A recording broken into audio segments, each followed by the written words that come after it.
ताशिदेलेक और नमस्कार। तिब्बत टीवी के हिंदी समाचार में आपका स्वागत है।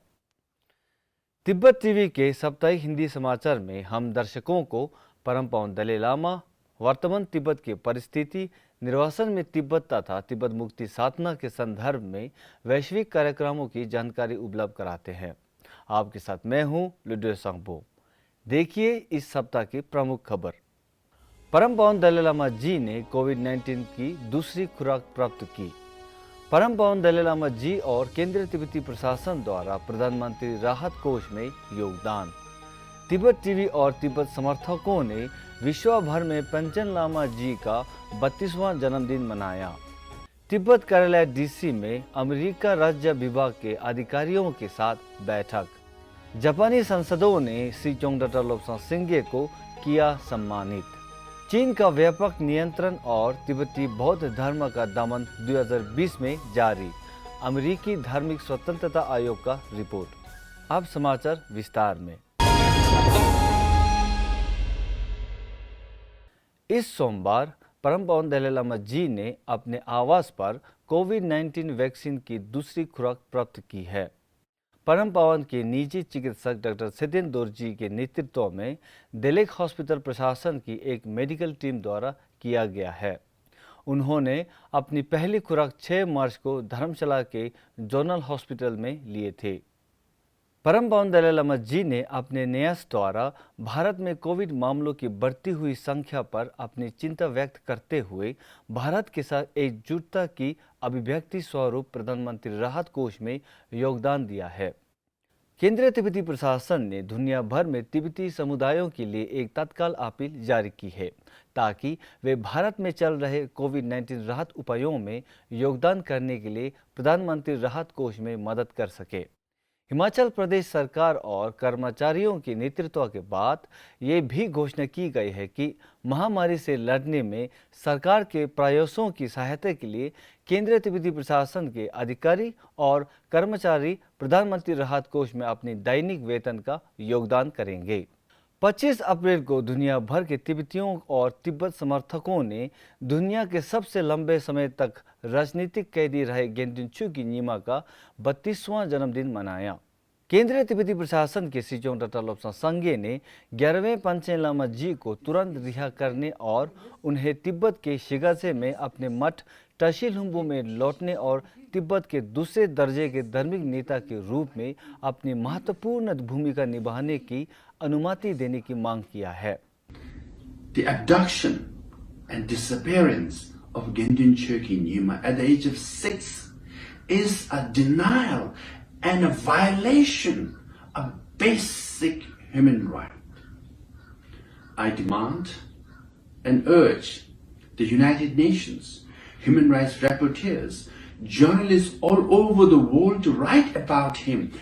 Go to Tibet, ask the Chinese government for his immediate release so that he could enjoy basic human right like any other human being.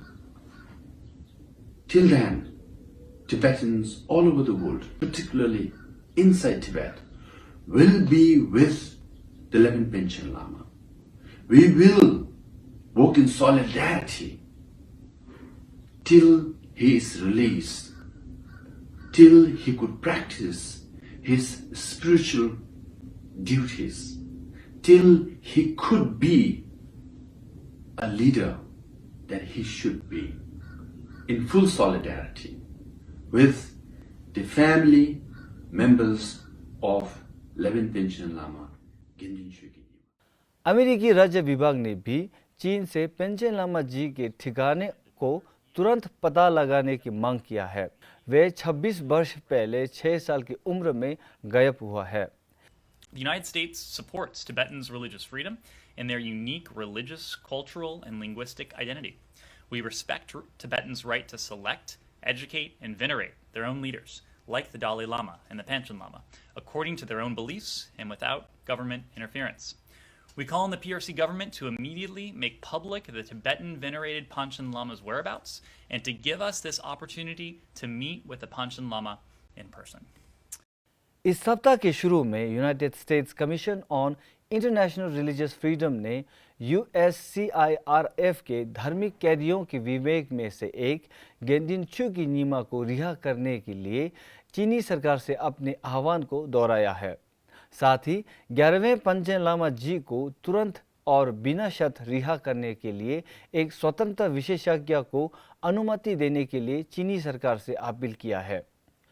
Tom lanterns मानव अधिकार आयोग के सह अध्यक्ष कांग्रेसी जिम मैगोवन ने भी गेंडिन चुकी नीमा और उनके परिवार को बिना शर्त रिहाई के लिए मांग किया है। Chinese government authorities kidnapped Gendun Chokyi Nima and his family.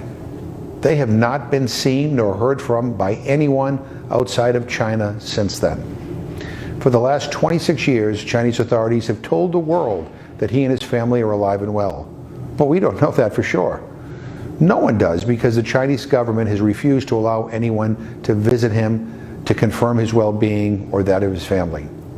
On April 25th, 2021, Gendun Chokyi Nima will celebrate his 32nd birthday.